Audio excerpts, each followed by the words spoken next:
喂，喂，係你好啊，聽人哋嘅故事感悟自己人生，你係分享你個故事呢，定係點樣嘅呢？小燕姐姐啊，我連上嚟咧係想同你講下我屋企啲情況嘅。係咩情況啊？聽日冇得賣嘅啦，小娟娟，我呢個因為我送晒啦，已經個雙黃稅，仲有兩份未埋單嘅個雙黃，你買呢你就買埋佢。如果後邊我等等，如果有人未埋單嘅呢，我會踢出嚟噶。你繼續講啊。其實係咁樣嘅，都唔係好複雜，就係同我家婆有少少拗撬咁。點解會有拗撬呢？我家婆咧，佢依家想買咗間屋佢，我想你幫我勸下佢唔好買間屋。點解要買間屋啊？唉，點講咧？其實我同佢咧一直都有少少恩怨嘅。咩恩怨啊？點講咧？因為我同我老公結咗婚6年啦，咁我哋兩個咧都未生小朋友。咁呢段時間咧，其實呢幾年咧，我一直都喺度調理緊身體嘅。咁我咧就調理身體依家都有喺度做緊試管。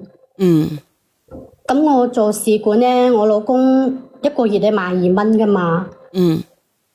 我自己上班，但係我自己工資唔係好高嘅。我家婆咧就每個月都仲要問我哋攞2000蚊伙食費。嗰2000蚊，我想問下你嗰2000蚊伙食費咧係俾佢擠啊，定係作為你哋日常開支啊？一家人嘅？點講咧？即係佢嘅意思係話我依家同我老公未生 B 噶嘛，咁我同佢住埋一起，佢話要收翻啲伙食費。咁我同你講啦，小燕姐姐，咁佢係老師退休嘅，佢退休金都9000幾蚊噶啦。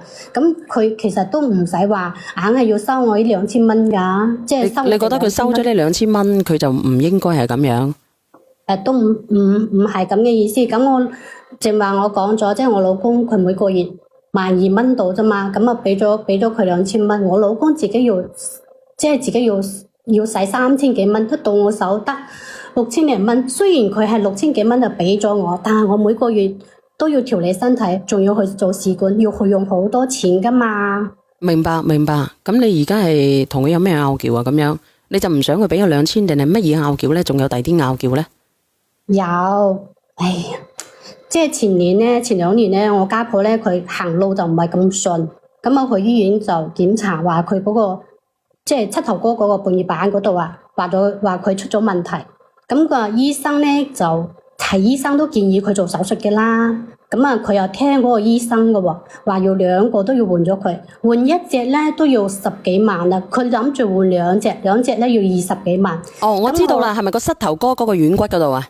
係啊，哎呀，啱啦。當時咧，我同我老公就諗住佢60幾歲啦，就勸佢話唔好做啦，有風險啊嘛。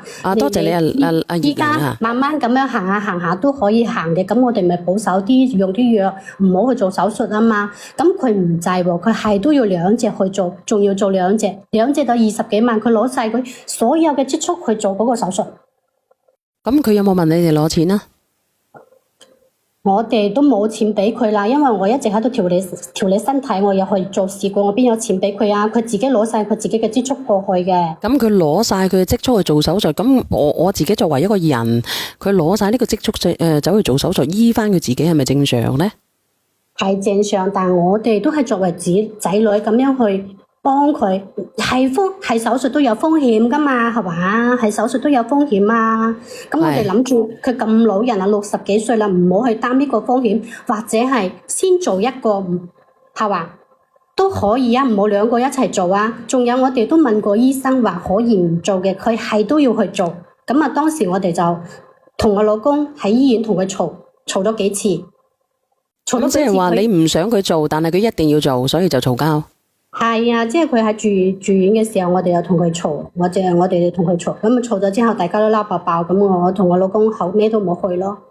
你點知佢出咗院之後？即係佢做手術，你哋都冇去？佢做咗手術，我哋有去，但係後尾我哋就冇去啦。即係嘈嘅時候，嘈完之後我哋就冇去啦。因為我哋大家都嬲啊嘛，費事見到又惹到佢啦，係話大家都唔開心。咁啊，佢出咗院之後咧？我哋依家3個住埋一起噶嘛，佢就叫我搬出去住啦。佢話當時咧，即係我同我老公結婚嘅時候，佢俾咗30幾萬俾我哋首期，仲要裝修埋套屋俾我哋嘅。即係你而家有間屋嘅，你而家除咗你同你家婆住個屋咧，你哋喺出邊都有屋嘅。係有，即係我哋結婚嘅時候，當時佢俾錢嘅30幾萬，而家咧都裝修好啦，但係因為咁多年咧，我哋一直都未生 B 啊嘛，咁我哋3個人都住埋一起。依家呢間屋咧係點樣？係我娘家嘅人，即係我媽同我細佬喺嗰邊住。點解嘅？嗰邊咧啲學校咧就比較適合讀書啊嘛，咁我有個侄仔咧就係依家上緊小學嘅，咁我諗住我等我侄仔喺嗰度畢業之後，我哋就搬過去都唔遲啊。所以你一直同你家婆一齊住？係，即係我同我家婆一齊住，我阿媽咧同我細佬同我弟婦咧就住喺我自己間屋嗰度。佢依家嘅意思咧就叫我自己搬翻去自己嘅屋度住，就唔好俾我阿爸同埋我細佬住啦。咁我覺得都唔可以咁樣做，佢叫我哋走，我哋又唔可以唔走，係嘛？咁我帶住我老公同我老公出去出邊租屋住咯。即係你寧願租屋住，你都俾俾自己間屋，你爸爸同埋你細佬住。係，因為我始終係覺得嗰邊方便佢哋讀書啊嘛。咁你有咩好講啊？咁你自己走咗出嚟，你俾人哋住，你想講啊？你想講啲乜嘢啊？咁